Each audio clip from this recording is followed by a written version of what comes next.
श्री शिवाय नमस्तुभ्यम हर हर महादेव। आज का यह वीडियो खास करके बीमारी के लिए होने वाला है। आपको कैसी भी बीमारी हो, शरीर में दर्द हो, शरीर में कोई गांठ हो, शुगर हो, बीपी हो, हाई ब्लड प्रेशर हो, लो ब्लड प्रेशर हो, यह उपाय आप लोग कीजिएगा। आप लोगों को बहुत ही ज़्यादा फायदा मालूम पड़ेगा। यह उपाय आप लोगों को घर में ही करना है, कहीं बाहर नहीं जाना है। इस उपाय के लिए बस 5 बार ओम बोलकर आप ये चीज़ पी लीजिएगा।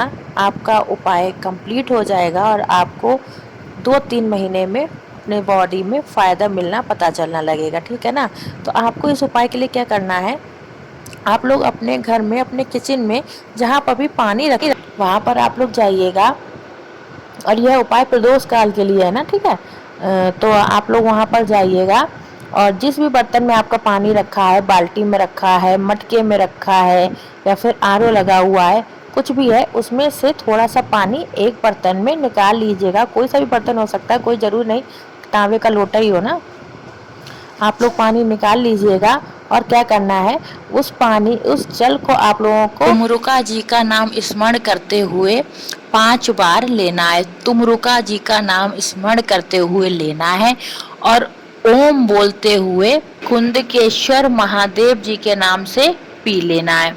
अब एक बार फिर से समझिए, आपने जल निकाला तुमरुका जी का नाम बोलते हुए, उसके बाद आप लोगों ने कुंदकेश्वर महादेव के नाम से उस जल को पी लिया और जितनी लंबी आप ओम खींच सकते हैं उतनी लंबी आपने ओम खींची।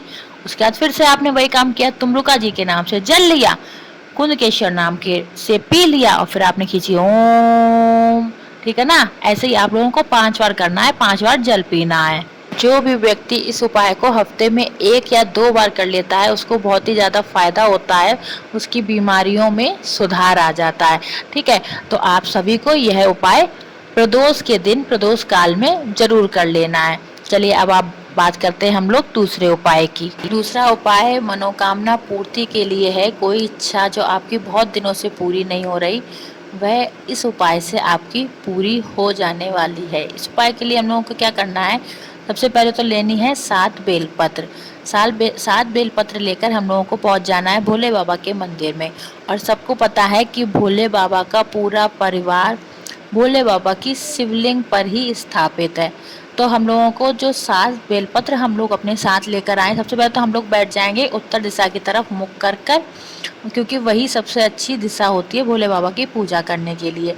फिर जो आप लोग 7 बेलपत्र लेकर गए हैं अपने साथ में, तो उसकी पहली बेलपत्र जो है आप लोग चढ़ाएंगे बाबा की सबसे छोटी और सबसे प्रिय पुत्री का जो स्थान है, अशोक सुंदरी माता का जो स्थान है, वहाँ पर आप लोग पहली बेलपत्र चढ़ाएंगे। दूसरी बेलपत्र आपको चढ़ानी है भगवान गणेश जी के स्थान पर, जो कि शिवलिंग पर राइट हैंड में होता है ना। तीसरी बेलपत्र आप लोगों को चढ़ानी है सदानंद कार्तिकेय जी के स्थान पर। अब आप लोगों के पास 4 बेलपत्र बची हैं। जो चौथी बेलपत्र है वो आपको चढ़ानी है जो जल का कलश होता है, उस कलश के ऊपर जो भोले बाबा की 4 पुत्रियां बची हुई हैं उनका स्मरण करते हुए। ठीक है, आपने चढ़ा दी। 5वीं बेलपत्र आपको चढ़ानी है माता रानी के हस्त कमल पर। 6ठी बेलपत्र आपको चढ़ानी है भोले बाबा की शिवलिंग पर और 7वीं बेलपत्र आपको चढ़ानी है नंदी बाबा का जो उठा हुआ पैर होता है उस जगह पर। ठीक है, बात आई समझ में आप लोगों के। पहली बेलपत्र अशोक सुंदरी माता के स्थान पर, दूसरी गजानन के स्थान पर, तीसरी कार्तिकेय जी के स्थान पर, चौथी जो जल का कलश है उसके ऊपर, 5वीं माता रानी के हस्त कमल पर मतलब कटी भाग पर। 5वीं बेलपत्र आप लोगों को चढ़ानी है भोले बाबा की शिवलिंग पर, जिसका डंडी का मुख होगा अशोक सुंदरी माता की तरफ और पत्ती का मुख होगा आपकी तरफ। और 7वीं बेलपत्र आप लोगों को चढ़ानी है नंदी बाबा के उठे हुए पैर पर, क्योंकि उठे हुए पैर का ही नंदी बाबा के बहुत ज़्यादा महत्व होता है। तो आखिरी बेलपत्र आप लोगों को नंदी बाबा के उठे हुए पैर पर समर्पित करनी है।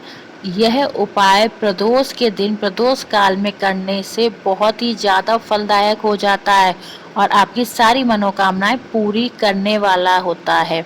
चलिए अब बात करते हैं अगले उपाय की। जो भी मनोकामना पूरी होगी आपकी होगी, इसके लिए आपको चाहिए सबसे पहले एक कमलगट्टा किसी भी पूजा की दुकान पर मिल जाएगा, एक बेलपत्र, कटी फटी नहीं होनी चाहिए, खंडित नहीं होनी चाहिए ना, एक तांबे का कलश, उसमें जल आपके घर से, आपकी किचन से, और एक लेना है आपको सफ़ेद फूल। कोई सा भी सफ़ेद फूल आप ले सकते हैं जो भी आपको आसानी से। बाद में आप लोगों को ये तीनों चीज़ें जो आपने ली हैं, एक बेलपत्र, एक कमलगट्टा, एक सफ़ेद फूल, तीनों चीज़ें आप लोगों को जल के कलश में डाल लेनी है। माता लक्ष्मी का ध्यान करते हुए, लक्ष्मी माता का ध्यान करते हुए आप यह उपाय करेंगे तो आपके घर में लक्ष्मी जी का आगमन जरूर होगा। इसके बाद आप लोग इस कलश को लेकर पहुंच जाइए भोले बाबा की शिवलिंग के पास, और कुंदकेश्वर महादेव के नाम से उत्तर दिशा की तरफ मुख करते हुए आप लोगों को खड़े हो जाना है और पूरा का पूरा जल भोले बाबा की शिवलिंग के ऊपर समर्पित कर देना है, कुंदकेश्वर महादेव का नाम लेते हुए। जो भी यह उपाय प्रदोष के दिन प्रदोष काल में कर लेता है ना, उसकी सारी मनोकामनाएं, चाहे वो धन से रिलेटेड हो, विवाह से रिलेटेड हो, जॉब, सरकारी नौकरी, किसी भी चीज़ से रिलेटेड हो, पूरी हो जाती हैं। अगला उपाय भी आप लोगों की इच्छा पूर्ति के लिए ही होने वाला है। जो भी मनोकामना आपकी बहुत दिनों से पूरी नहीं हो रही है, तो उसके लिए यह उपाय आपका होने वाला है। आप लोगों को क्या करना है, 5 लेनी है बेलपत्र, है ना, और उसके बाद आपको पहुंच जाना है बेलपत्र के पेड़ के नीचे। बेलपत्र के पेड़ के नीचे जाकर आप लोगों को जो बेलपत्र के पेड़ की मिट्टी है ना, उसी से एक पार्थिव शिवलिंग का निर्माण करना है। ठीक है, पार्थिव शिवलिंग का निर्माण आप लोगों ने कर लिया। शिवलिंग का निर्माण करने के बाद उस पर आपको जो भी पूजा पाठ, जो भी जल, दूध, शहद वगैरह जो भी आपको चढ़ाना है ना, वो आप चढ़ा लीजिए। उसके बाद जो आप 5 बेलपत्र अपने साथ में लेकर गए हैं, उन पांचों के पांचों बेलपत्र को आपको श्री शिवाय नमस्तुभ्यम का जाप करते हुए अलग अलग चढ़ा देने। कैसे चढ़ा देंगे आप लोग, एक बेलपत्र चढ़ाई श्री शिवाय नमस्तुभ्यम, दूसरी बेलपत्र चढ़ाई श्री शिवाय नमस्तुभ्यम, और साथ ही साथ आपको अपनी मनोकामना भी मन ही मन बोलती जानी है भोले बाबा से, है ना। उसके बाद जब आपने पांचों बेलपत्र चढ़ा ली, सारी आपकी पूजा हो गई, उसके बाद उसी में से एक बेलपत्र आपको वहां से उठाकर ले आनी है, और जो वहां पर आपने पार्थिव शिवलिंग का निर्माण किया है, उस शिवलिंग को आप लोगों को उसी बेलपत्र के पेड़ के नीचे विसर्जित कर देना है। और जो बेलपत्र आप उठाकर ला रहे हैं वहां से, वह आपको अपने रूम में, आप जहां पर पढ़ते हैं उस जगह पर, किसी अलमारी में, किसी सेफ जगह पर रख लेनी है। और जब आपकी मनोकामना पूरी हो जाए, तब उस बेलपत्र को आप किसी जो जल चलता हुआ हो, नदी हो, तालाब हो, झरना हो, उसमें आपको समर्पित कर देना है। आपकी मनोकामना 2 से 3 महीने पूरी हो जाएगी।